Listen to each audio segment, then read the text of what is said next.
Bem-vindos de volta, pessoal. Sou Pascal Lotas, professor associado na Universidade de Kyoto.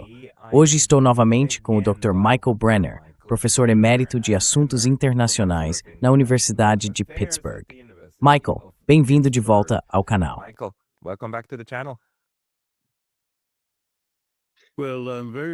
Bem, estou muito feliz por estar de volta com você, Pascal.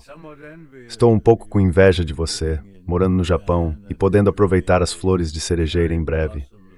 Aqui no Texas não temos nada disso.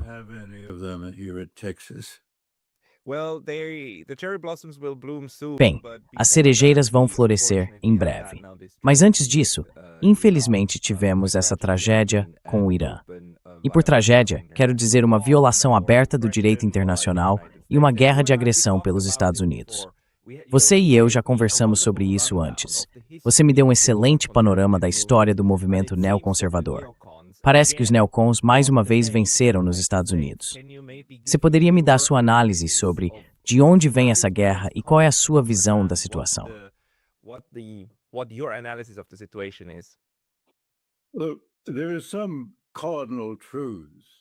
Olha, existem algumas verdades fundamentais que infelizmente acabam sendo obscurecidas por essa cacofonia de vozes, vozes faladas e escritas, que se concentram em grande parte em detalhes imediatos ou em especulações vazias. Acho que a primeira coisa a dizer é que os Estados Unidos, sob Donald Trump, não alteraram realmente a direção fundamental da política externa americana.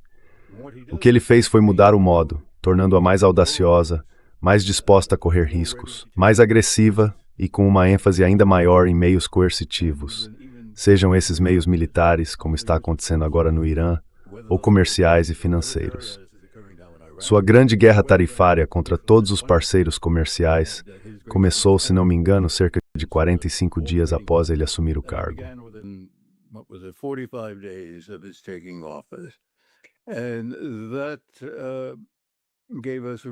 Isso nos deu uma indicação muito clara, tanto do pensamento do presidente, na medida em que ele existe, quanto de seus principais assessores, assim como das medidas extremas às quais ele estava disposto a recorrer.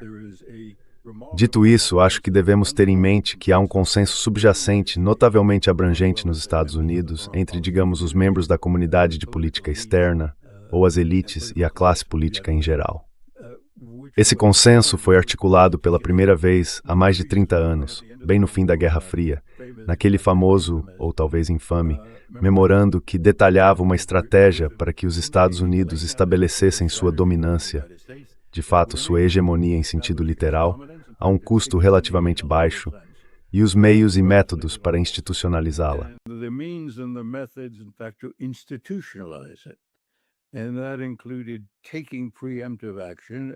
E isso incluía tomar medidas preventivas contra qualquer outra potência, qualquer outro Estado, que se pudesse sequer imaginar adquirir força suficiente para desafiar os Estados Unidos.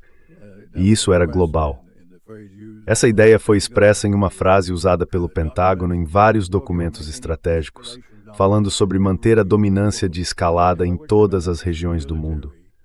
O que significava não apenas domínio militar literal, mas também que as visões e os interesses americanos deveriam prevalecer onde quer que fossem identificados como tais.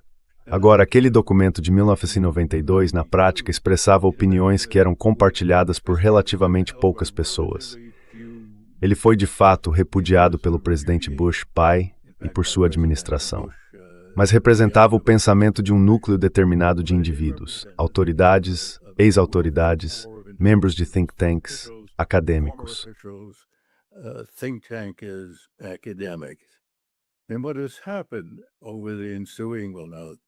E o que aconteceu ao longo dos, agora 35 anos? Mas acho que o diálogo que tivemos antes explicou exatamente quando e por quê, em certo momento, é que os preceitos e pressupostos essenciais daquele memorando de Wolfowitz, foi Paul Wolfowitz quem o redigiu, se cristalizaram e se tornaram a visão fundamental e consensual do americanismo, ou da elite política americana, por causa do 11 de setembro. O 11 de setembro teve efeitos muito básicos, sérios e duradouros. Primeiro, expôs pela primeira vez, talvez desde Pearl Harbor, se preferir, a vulnerabilidade americana, no momento em que se acreditava quase universalmente que os Estados Unidos haviam adquirido uma espécie de invulnerabilidade com o colapso da União Soviética.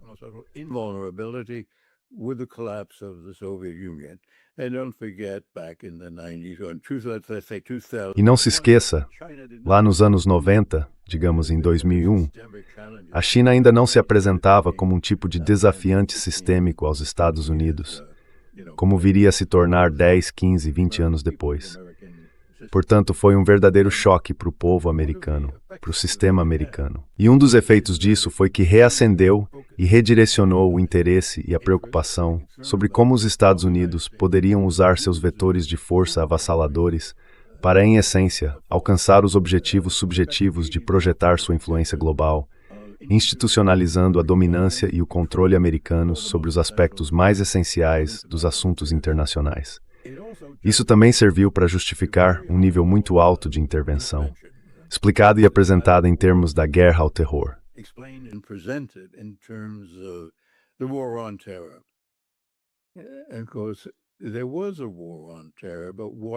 Claro, houve uma guerra ao terror, mas o que deveria ter sido, na prática, uma série de missões e operações policiais e de inteligência acabou se tornando uma autorização para os Estados Unidos demonstrarem força em regiões de seu interesse. E foi assim que chegamos à Guerra do Iraque, como todos sabemos. Quero dizer, aquilo se baseou em um conjunto grosseiro de mentiras. Saddam não teve absolutamente nada a ver com o 11 de setembro. Na verdade, os grupos jihadistas eram seus inimigos ferrenhos. Ele era inimigo deles. E ele e Osama Bin Laden tinham uma relação pessoal profundamente hostil.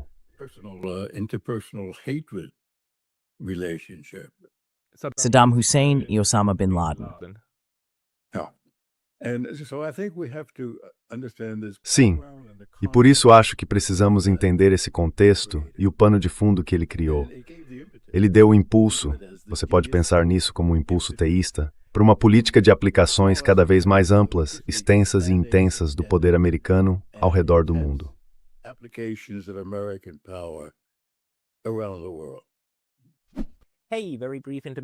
Ei, uma breve pausa porque fui recentemente banido do YouTube. E embora eu tenha voltado, isso pode acontecer novamente a qualquer momento. Então, por favor, considere se inscrever não só aqui, mas também na minha lista de e-mails no Substack. É pascaloras.substack.com. O link está na descrição abaixo. E agora, de volta ao vídeo.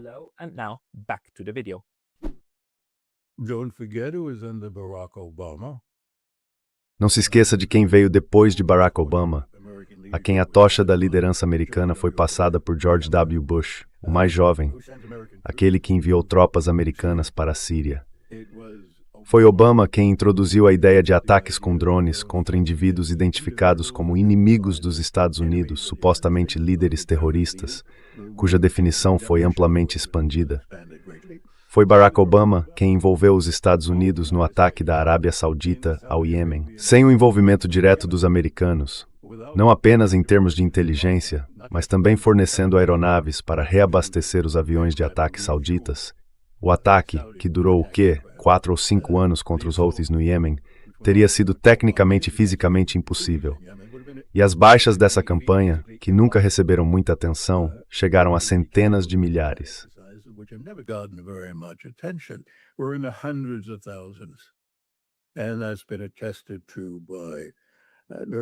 E isso foi confirmado por várias agências independentes, organizações, pelas Nações Unidas e assim por diante.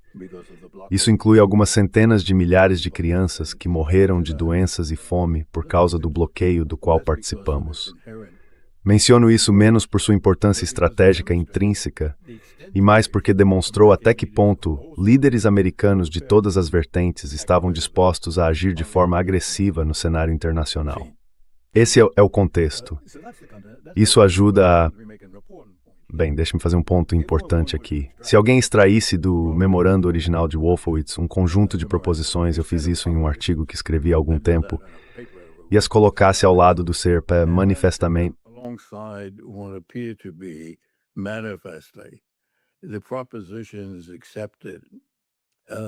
A proposição é aceita, manifestamente, mas de forma implícita, por Donald Trump, porque Donald Trump é incapaz de formular uma doutrina ou organizar seus pensamentos de maneira coerente. Mas se você colocasse um conjunto de proposições básicas contra o outro, elas seriam idênticas. É por isso que todas as visões otimistas expressas quando ele surgiu em cena em 2017, e depois novamente quando retornou ao cargo há um ano, sobre Trump ser contrário ao intervencionismo do Estado profundo, que havia nele um traço de consideração e o desejo de se apresentar como pacificador, e assim por diante. Nunca se basearam em nenhum fundamento sólido ou evidência, exceto por algumas observações retóricas que ele fez durante a campanha, as quais as pessoas tomaram ao pé da letra, embora fossem contrárias a tudo o que o homem havia feito. Dito e demonstrado em sua personalidade ao longo de toda a vida.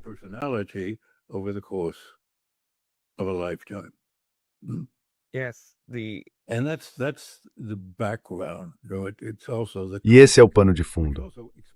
É também o contexto que explica a passividade com que a classe política americana e a mídia reagiram ou não reagiram aos movimentos cada vez mais, digamos, agressivos de Trump, ou que ocorreram enquanto nos alinhávamos em um curto período de 13 meses.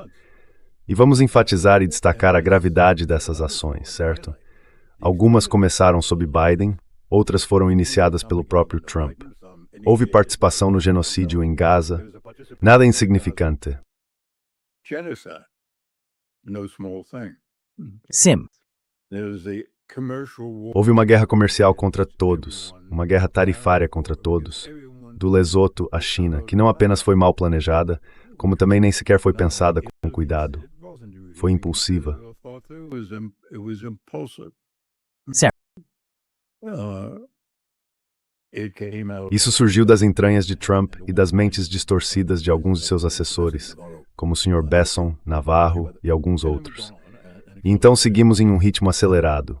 O Anschluss na Venezuela, a guerra econômica total contra Cuba, a tentativa abortada de tomar a Groenlândia, e quanto à Ucrânia, apesar de toda a conversa alardeada e da divulgação da suposta inclinação de Trump para mediar a paz. Aliás, como é possível mediar uma paz da qual você é, na prática, sendo protagonista? Sim. Mas como foi demonstrado, Trump não estava disposto, nem era capaz de fazer as coisas mais elementares necessárias para chegar a termos de um acordo que satisfizessem minimamente as preocupações e interesses expostos pelos russos e reiterados diversas vezes. Por exemplo, em sua forma mais coerente e sucinta, por Vladimir Putin, em seu discurso de 14 de junho de 2024. Agora, nenhuma dessas ações ou declarações belicosas provocou qualquer oposição séria nos Estados Unidos, em nenhum nível. E isso reflete duas coisas. A primeira, como dissemos há pouco, é o fato de que as premissas fundamentais que a sustentavam, embora não fossem visíveis através da névoa da retórica de Trump, eram compartilhadas por quase toda a classe política americana. Portanto, os fundamentos estavam estabelecidos e havia consenso sobre eles. E isso, é claro, também se aplicava à mídia.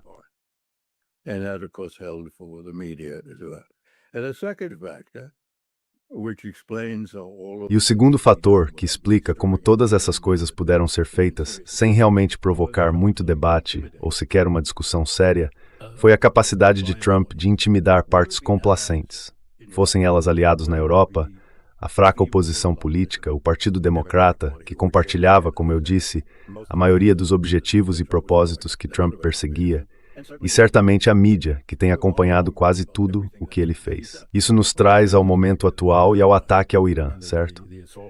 Quase não há um jornal, muito menos uma redação de televisão, que não tenha, de uma forma ou de outra, se curvado ao presidente. E na maioria dos casos, não apenas na maioria, mas em uma grande maioria dos casos, tratado isso como algo que precisava ser feito e que esperamos que venha a ter sucesso.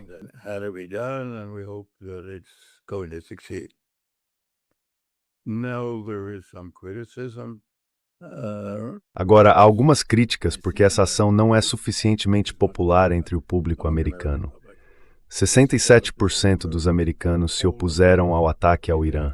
Esse número caiu para cerca de 60% agora, um fenômeno muito leve de união em torno da bandeira. Então, os opositores políticos viram aí uma oportunidade e uma vantagem. Por essa razão, embora alguns realmente tivessem preocupações genuínas sobre os perigos e riscos da guerra, isso incentivou os políticos a expressarem críticas. Sabe, essa é uma explicação um tanto cínica, por assim dizer, mas acho que ela fornece boa parte das evidências, boa parte da explicação. Falei um pouco demais, Pascal, pelo que peço desculpas, e talvez agora possamos começar a restringir o foco e nos concentrar no que está acontecendo no Irã sob o domínio persa.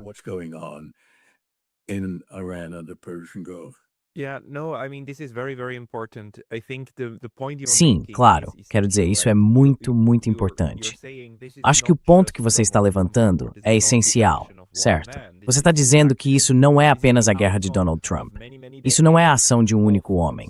É o resultado de muitas, muitas décadas de consenso consistente em política externa dentro dos círculos de elite da política externa dos Estados Unidos. O clube da política externa americana, certo?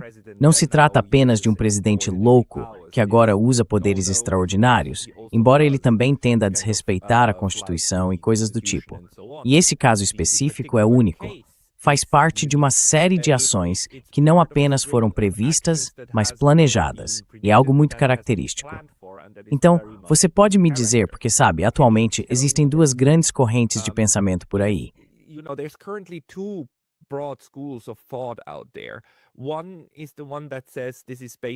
Uma visão diz que os Estados Unidos estão basicamente sob o controle de Israel, de Benjamin Netanyahu, que vem manipulando Donald Trump, e na verdade os Estados Unidos há muito tempo como se fosse um violino. Por outro lado, há pessoas, especialmente Brian Berletic, que dizem que isso não é verdade. Eles argumentam que os Estados Unidos estão usando Israel como uma desculpa conveniente para implementar exatamente isso, para implementar a doutrina Wolfowitz, para colocar em prática o que vem da Rand Corporation e assim por diante, a fim de perseguir essa estratégia hegemônica. Nessa visão, Israel é apenas a peça central de um entre 3 ou 4 teatros, neste caso, é claro, o Oriente Médio ou a Ásia Ocidental. Qual dessas correntes você acha que é a mais precisa?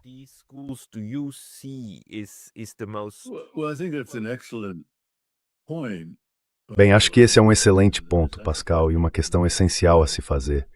Do ponto de vista que temos agora, há definitivamente uma convergência entre as próprias ambições de Israel, de criar uma grande Israel, e o desejo americano de controlar e dominar uma área considerada vital tanto econômica quanto estrategicamente.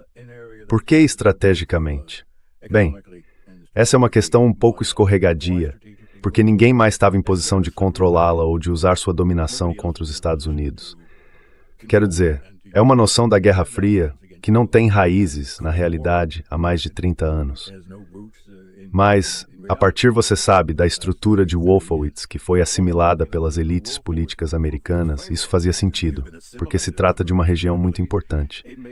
Portanto, eles são centrais para uma estratégia global americana de dominação e controle completos.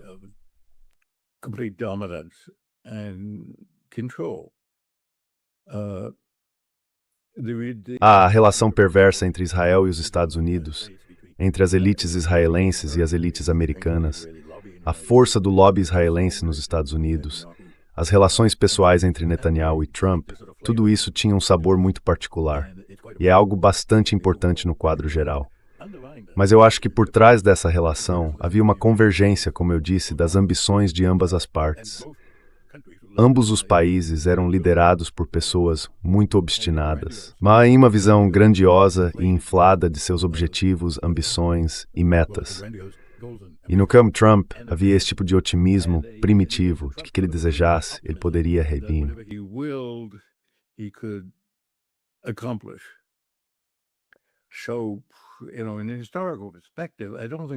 Então veja, de uma perspectiva histórica, não acho que os eventos específicos dos últimos 3 ou 4 anos, voltando à era Biden, Gaza e assim por diante, fossem absolutamente inevitáveis.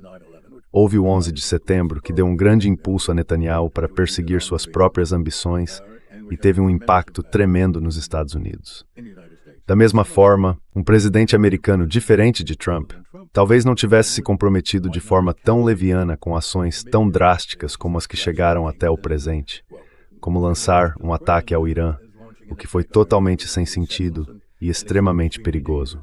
Dito isso, embora não houvesse inevitabilidade, a lógica estratégica já estava em vigor e, portanto, permitia isso. Mesmo que os fatores imediatos tenham determinados pelo caráter e pelas personalidades de Netanyahu e Trump.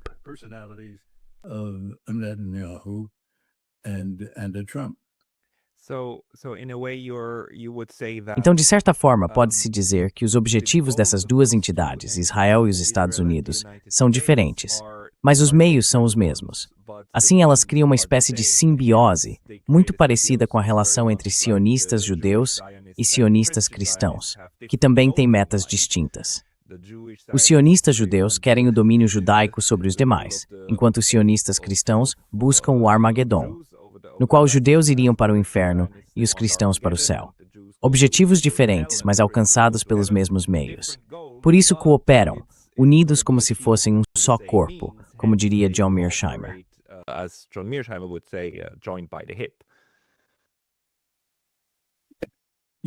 Quero dizer, isso é verdade. Quer dizer, isso são intangíveis que são difíceis de definir. Mas, na minha opinião, eles são extremamente importantes porque a psicologia, as psicopterdine em jogo, desviam em ângulos agudos.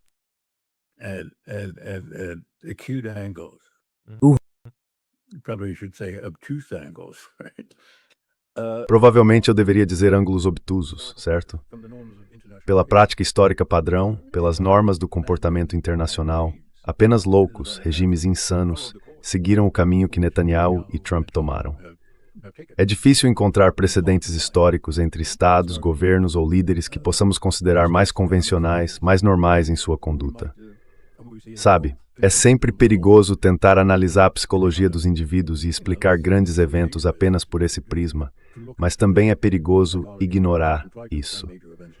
Sim, quero dizer, isso volta sempre à questão de quando ou quem.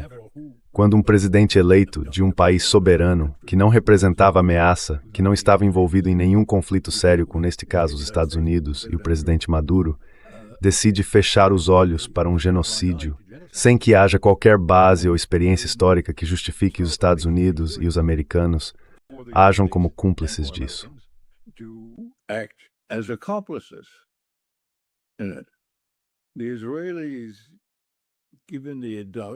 Os israelenses, considerando a história e a doutrinação que receberam na escola e em outros lugares, vivem em um contexto sociopsicológico e político diferente do dos Estados Unidos. Afinal, essas paixões primordiais não existem nos Estados Unidos. Mesmo entre as populações judaicas modernas, que em grande parte apoiaram Israel e o lobby israelense sionista, a maioria dos judeus americanos é secular e certamente não foi tomada por esse tipo de paixão. Portanto, realmente não há precedentes para muitos desses eventos, decisões e desenvolvimentos que mudam o mundo, literalmente mudam o mundo, e que nos obrigam a expandir nossas mentes em busca de explicações.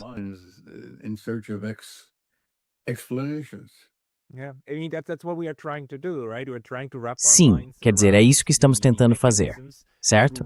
Estamos tentando entender os mecanismos pelos quais essas tragédias das últimas décadas vêm acontecendo, certo? Essas guerras em larga escala, e não apenas as guerras, mas também, não vamos esquecer, um estudo recente da Lancet mostrou que as sanções dos Estados Unidos e da Huawei matam 500 mil de pessoas todos os anos. 500 mil de pessoas morrem apenas por causa das sanções. Quero dizer, a violência em massa desencadeada pelo Ocidente, não apenas pelos Estados Unidos, mas pela forma como todo o sistema funciona, é imensa, certo? Então, como, por quê e de que forma isso acontece?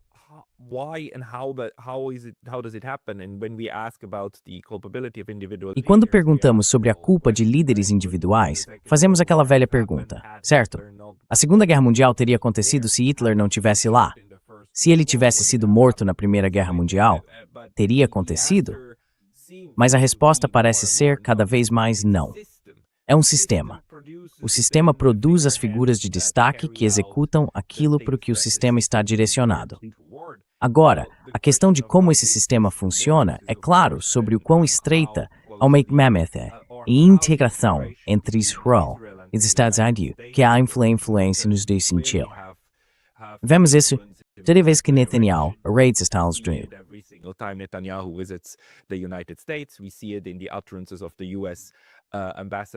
Vemos isso nas declarações do embaixador dos Estados Unidos em Israel, que também é um forte sionista cristão.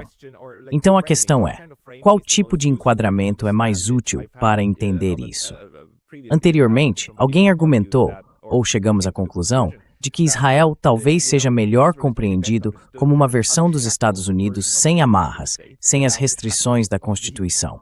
Isso permite a implementação de coisas que de outra forma não seriam possíveis. Daí a sinergia entre as duas entidades e também a integração política por meio de lobby e outros mecanismos. Como você tenta compreender essa interação?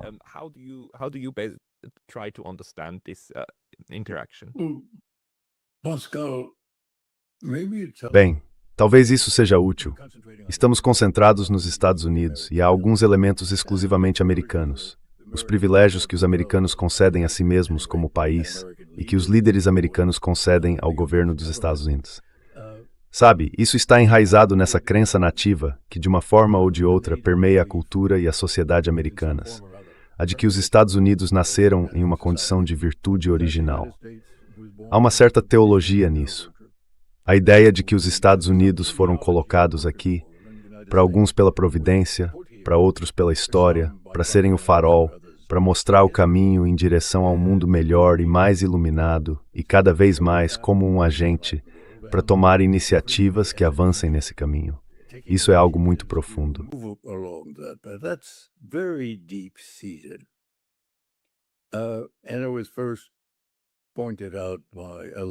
Isso foi apontado pela primeira vez por Alexis de Tocqueville, há quase 200 anos. E eu me esqueço, quero dizer, os americanos, os Estados Unidos, como país, têm outras duas características históricas distintas. Uma, não tão distinta, é que sempre tiveram a ambição de expandir, o destino manifesto. Afinal, os Estados Unidos iniciaram uma guerra com o México, uma guerra de agressão planejada para tomar vastas porções do território mexicano. Começamos com mentiras e deturpações, a Guerra Hispano-Americana, que nos levou a territórios coloniais tão distantes quanto as Filipinas. Pense nisso. O que os pais fundadores originais dos Estados Unidos teriam pensado de uma empreitada dessas? Mas está aí. É um certo padrão histórico. A segunda coisa, exclusivamente americana, é que os Estados Unidos nunca foram ocupados nem sofreram as devastações da guerra.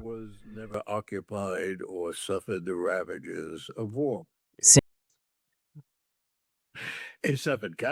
Sofreu baixas, Primeira Guerra Mundial, Segunda Guerra Mundial, perdas substanciais na Coreia, cerca de 50 mil, e no Vietnã, por volta de 60 mil. Mas nunca sofreu esse tipo de humilhação.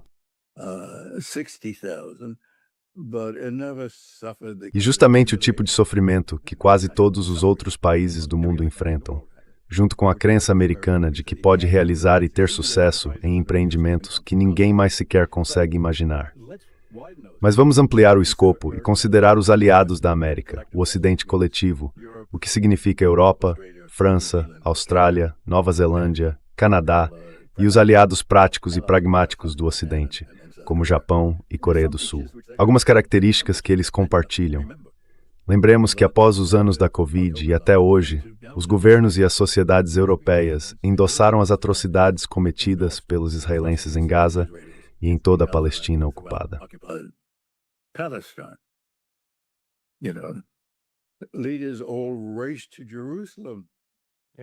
Todos os líderes correram para Jerusalém, não apenas para participar daquele momento, mas para lhe dar carta branca para fazer o que quisesse. Era como se, usando uma analogia grosseira, um bando de motoqueiros fora da lei estivesse correndo para participar de um evento de estupro coletivo.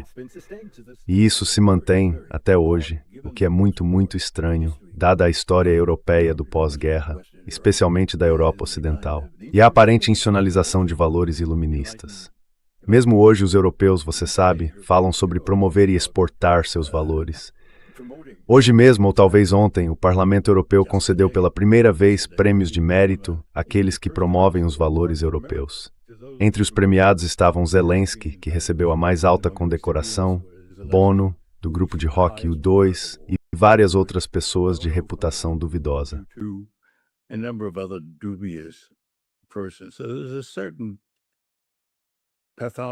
Então há uma certa patologia aqui, uma certa desvio em relação ao que entendíamos sobre a Europa do pós-guerra, que precisa ser colocada ao lado da psicopatologia e do comportamento psicopático dos Estados Unidos. Mas não é fácil dizer o que explica isso. Certas coisas eles têm em comum e que novamente acredito serem fatores permissivos. Uma delas é uma forma sutil e nem tão sutil de racismo. O racismo é um conceito muito nebuloso e evasivo. Ele tem múltiplas dimensões e pode assumir uma ampla variedade de formas diversas. Mas não há dúvida, com base nas evidências dos últimos anos, de que os países ocidentais ainda têm um sentimento profundamente enraizado de superioridade, uma superioridade moral em relação a outras raças. A elegância da religião também se mistura nisso. Sabe o que precisamos?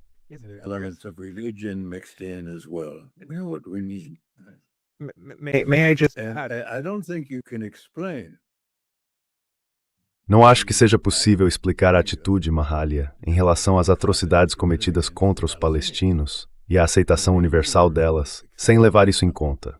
Ou apenas mais um ponto, em outro sentido.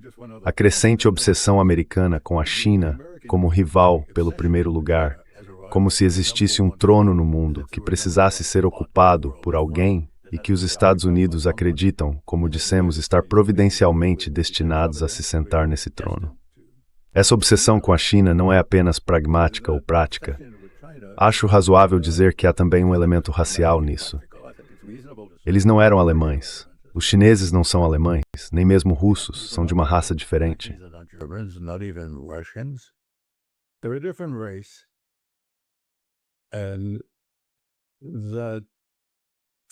E isso, subconscientemente para a maioria e conscientemente para alguns, dá um tom particular à hostilidade em relação à China, que não fez nada para provocar os Estados Unidos ou o Ocidente, enquanto nós fizemos muito para provocá-los.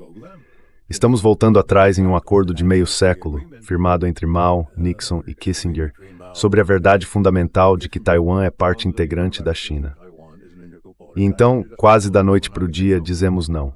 Queremos que essa ilha, a 7 ou 8 mil milhas de distância de nós, não faça parte da China, que seja independente e sob controle americano. Quero dizer, isso é realmente extraordinário, é mesmo, e há pouquíssimos precedentes, se é que há algum, para isso. E há um elemento racial, eu acho, associado a isso. Há sim, e deveríamos reconhecer isso. Sim. Claro, nos Estados Unidos e na Europa, por razões um pouco diferentes, existe essa animosidade profunda e esse pensamento discriminatório em relação aos muçulmanos. Sim, e permita-me acrescentar, sabe, nos Estados Unidos isso remonta àqueles pequenos incidentes terroristas dos anos 80 e 90, e claro, ao 11 de setembro. Na Europa tem muito a ver com as questões de assimilação de grandes populações muçulmanas vindas de partes distantes do mundo. Na Alemanha, França, Bélgica, Holanda, Grã-Bretanha e assim por diante. Os Estados Unidos, é claro, hoje em dia são mais propensos do que qualquer outro país a ir aos extremos. Vou dar um exemplo local aqui no Texas, onde moro, pelos meus pecados de uma vida inteira. O governo estadual, cujos altos funcionários e governador podem ser justamente chamados de quase fascistas, tem tentado minar o sistema de escolas públicas criando um sistema de vouchers.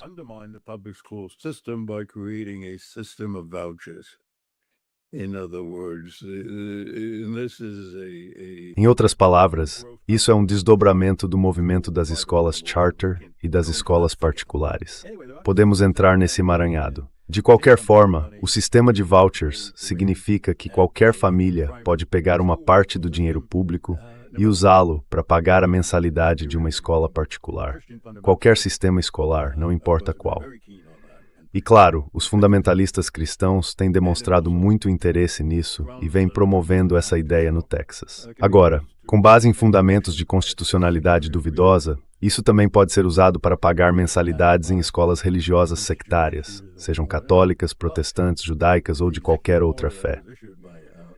Mas a ordem executiva emitida pelo nosso governador, agora confirmada por seus adjuntos, determina que escolas particulares com qualquer associação com o islamismo, de qualquer forma, estão excluídas e impedidas, e mesmo de solicitar free stewards power participate subsídios. And eligibility for those grants. You can't get more racist. Você não pode ser mais racista do que isso.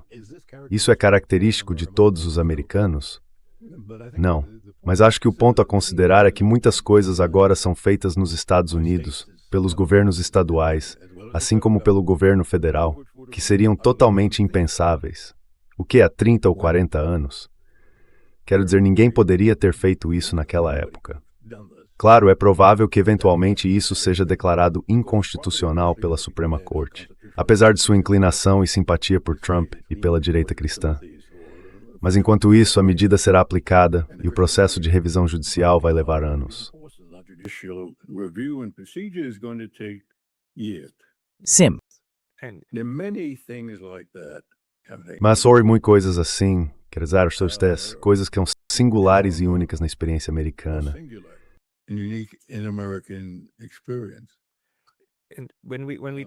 Quando falamos sobre relações internacionais, o que estamos tentando entender não é necessariamente o racismo ou as inclinações violentas dos indivíduos. Estamos tentando compreender isso em um nível sistêmico, certo?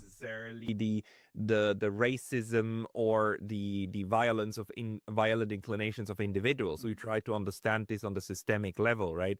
And what you're pointing out is that there is inherent. E o que você está destacando é que existe um racismo sistêmico inerente, não no sentido woke, liberal, mas no sentido de uma discriminação séria que atravessa séculos, na verdade. Não podemos esquecer que os Estados Unidos não existiriam se não fosse pelo genocídio da população indígena na América do Norte. O Havaí não faria parte dos Estados Unidos, e assim por diante. E a Europa, por mais que me doa dizer, bem, você sabe, estupro, pilhagem e guerra são valores europeus. A única coisa que não gostamos é quando são voltados contra nós mesmos. Então, o único pecado reconhecido nos últimos 100 anos é que o genocídio dos judeus não foi algo bom, porque eles faziam parte da nossa própria sociedade. Mas sempre que uma nova guerra começa, geralmente vemos essas declarações abertamente racistas. Seja na Ucrânia, quando um repórter da CNN diz, mas esses não são refugiados de verdade.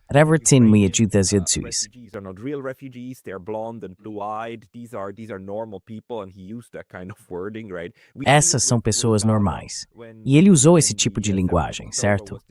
Vemos isso com Gaza, quando o 7 de outubro foi descrito como um genocídio várias vezes em toda a mídia, como a maior morte de judeus desde o Holocausto. E então, com 100 mil mortos em Gaza, ainda há um debate sobre se isso pode ou não ser chamado de genocídio. E pessoas que usam a palavra genocídio na Alemanha, algumas delas estão sendo levadas aos tribunais. Estão sendo processadas por esse tipo de coisa. Então vemos como essas inclinações extremamente mentais, extremamente violentas dos europeus e dos americanos se manifestam, infelizmente, repetidas vezes na forma como abordam seus vizinhos e regiões distantes. E agora eu me pergunto, se mudarmos para o Irã nos últimos 15 minutos ou algo assim, qual é a sua análise sobre a guerra mais recente com o Irã? Do que realmente se trata? E como você vê isso se desenvolvendo? Certo.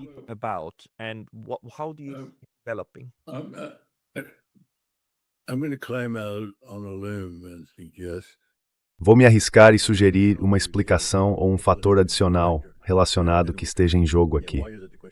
Sabe, por que é a pergunta que você fez e que temos discutido? Por que é inconcebível que um presidente americano tivesse lançado um ataque ao Irã? Como é inconcebível que um país como os Estados Unidos, e vamos deixar a Europa de lado por um momento, se tornasse cúmplice de um genocídio moderno? Essas coisas não poderiam ter acontecido. Não teriam acontecido há 30, 40, 50 anos. Quem teria imaginado que, bem, voltando à Europa, que os europeus ocidentais seguiriam um caminho primeiro traçado por Hitler ao declarar os ucranianos honorários, bem, ele disse arianos honorários, e colaborariam com nazistas ucranianos do tipo Bandera, certo?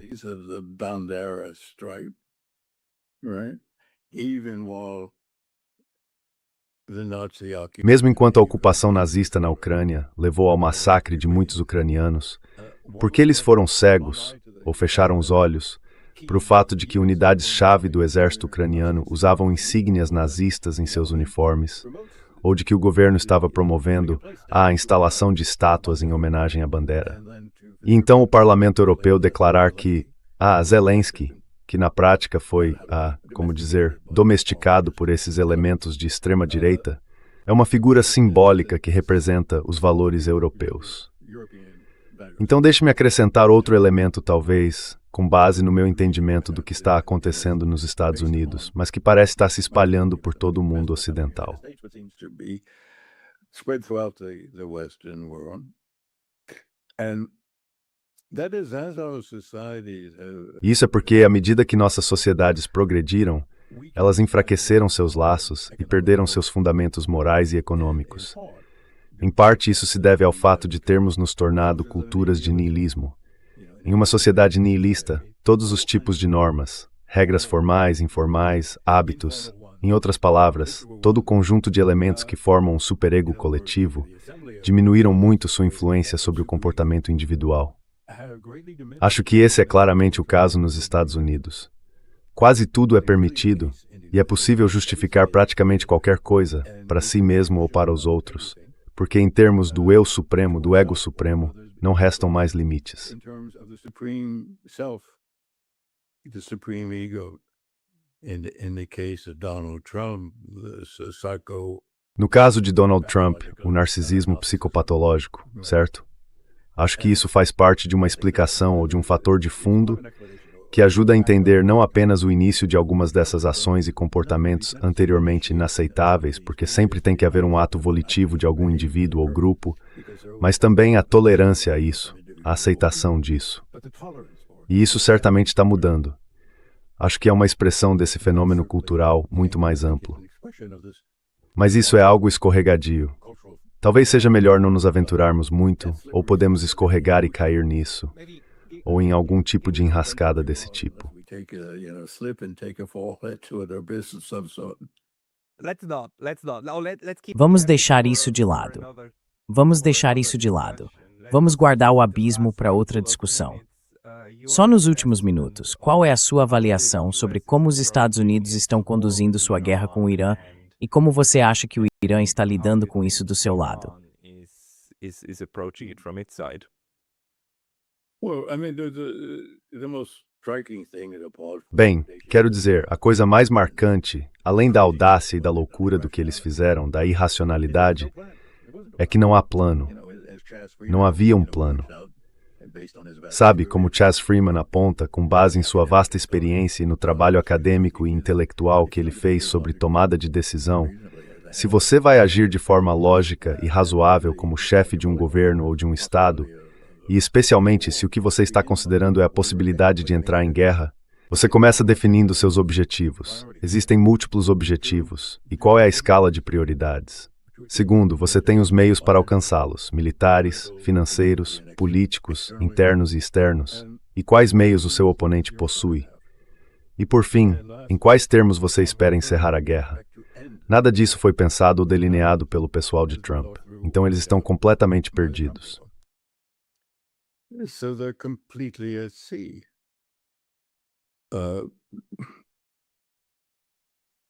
It's clear that these fantastic ideas. Sabe, é claro que essas ideias fantásticas sobre os iranianos se levantando contra o regime islâmico sempre foram absurdas. E qualquer pessoa que entendesse algo sobre o Irã percebia isso. Era um mundo de faz de conta. Um mundo de faz de conta habitado por Trump e seus principais assessores. E, portanto, é compreensível que quando esse sonho fantasioso é estourado, como já foi, não se saiba para onde virar. As pessoas dizem agora que Trump gostaria de uma saída honrosa. Mas quero dizer, Trump nem mesmo tem certeza se quer fazer algo fora do contexto de guerra, porque está pagando todos os preços em termos de popularidade, de eleições e assim por diante. Mas é um pouco como a Ucrânia, sabe?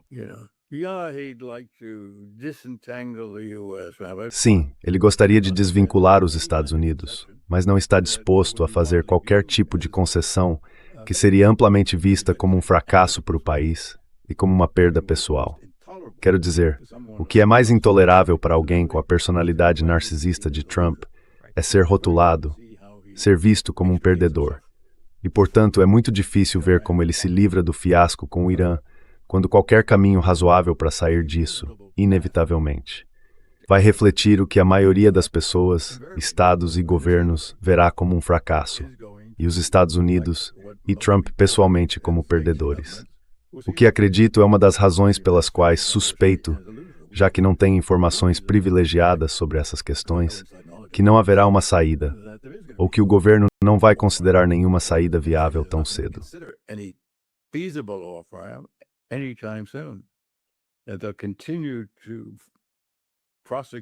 Que eles continuarão a conduzir a guerra de uma forma ou de outra, sem sequer excluir a possibilidade de enviar tropas terrestres, não para ocupar o Irã, porque isso é impossível, mas talvez com a ideia impraticável de tomar a costa e abrir o Estreito de Hormuz e assim por diante, com tropas americanas, infantaria e fuzileiros navais. Para a maioria das pessoas com experiência militar, isso era quase impossível. Eles muito bem poderiam seguir por esse caminho. Trump e seus associados poderiam muito bem seguir por esse caminho, porque, em termos puramente pessoais e em termos da visão grandiosa dos Estados Unidos no mundo, perder ou admitir o fracasso é pior. Portanto, não vejo motivo para otimismo, nem mesmo moderado ou cauteloso. Sabe, quando uma sociedade ou uma camarilha governante, ou o que quer que seja, começa a se desintegrar, e quando suas atitudes, emoções e pensamentos, tais como são, começam a se afastar drasticamente da realidade. Então, qualquer coisa é possível.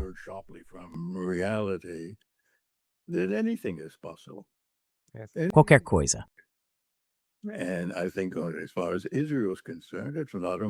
E eu acho que no que diz respeito a Israel, não é impossível que eles considerem ao menos usar armas nucleares.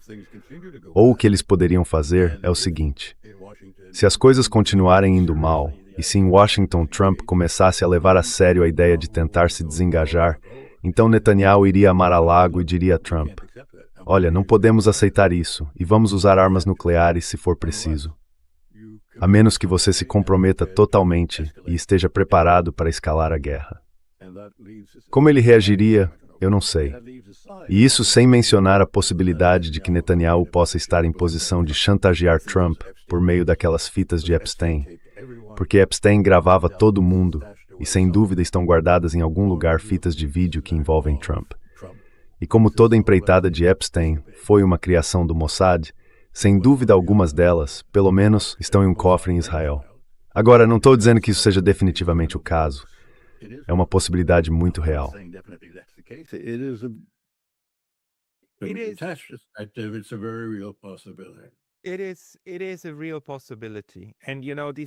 É uma possibilidade real. E sabe, essa é uma das coisas que ainda precisaremos explorar no futuro.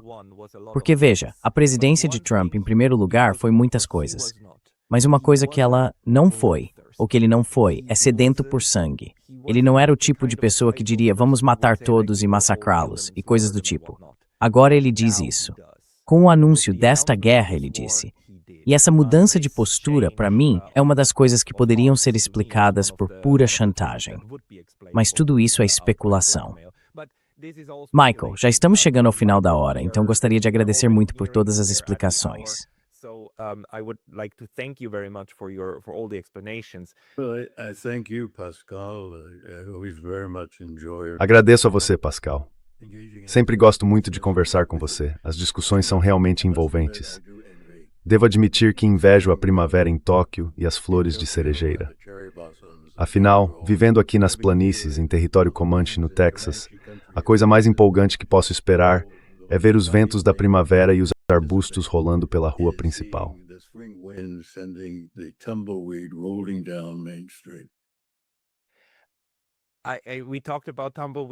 Falamos sobre o tumbleweed antes, e ainda o imagino como algo pacífico, mas talvez eu tenha uma imagem romântica demais do tumbleweed. Vou te enviar fotos das flores de cerejeira assim que elas florescerem. Michael Brenner, muito obrigado pelo seu tempo hoje. Obrigado. Obrigado, Pascal.